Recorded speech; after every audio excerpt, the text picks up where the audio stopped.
একটু ওই গ্লাসটা দেখতে দিন, গ্লাসটা।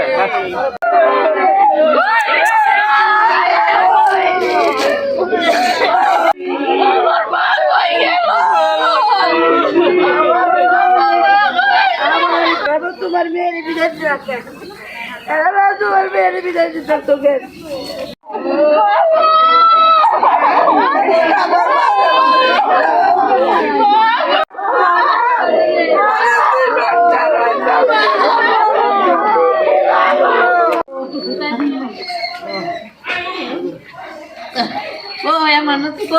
আমরা একটা অপমৃত মানে ডায়রিয়া করছি থানায়। ওই কোন থানা জানি তানবীর? ওই পল্লবী থানা ডিওসিসি তো থাকে, জিডি করছি। জিডি মানে কেস মামলাই হয়েছি। ছেলে বাড়ি আসছে এখন, ওই যে কই জানি নেপাল গেছে শুটিং করতে না কি করতে জানি না।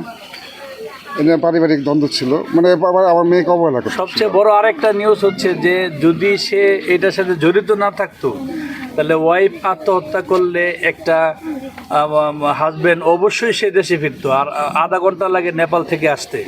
সে নেপাল থেকে সে আসতেছে না, এর মানে কি? তার মানে এইটা পুরোপুরি তার ইন্ধন, এবং এইটার সাথে সে মানে সে এবং তার পরিবার জড়িত, সেটাই।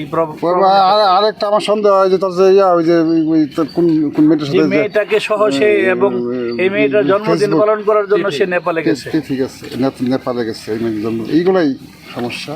এবং দিন দিন আমার মেয়ে আমাকে বলে নাই যে সে নির্যাতিত কষ্টে আছে, কিন্তু সে যে কষ্টে আছে এটা আমি জানতাম না। কিন্তু আমি মানে প্রথম যখন আমি সেখানে যাই, আমি ওর মাকে বলছি যে আমি আমার কাছে ভিক্ষা চাই, আমি আমার মেয়েকে আপনার ছেলেকে বিয়ে দিব না।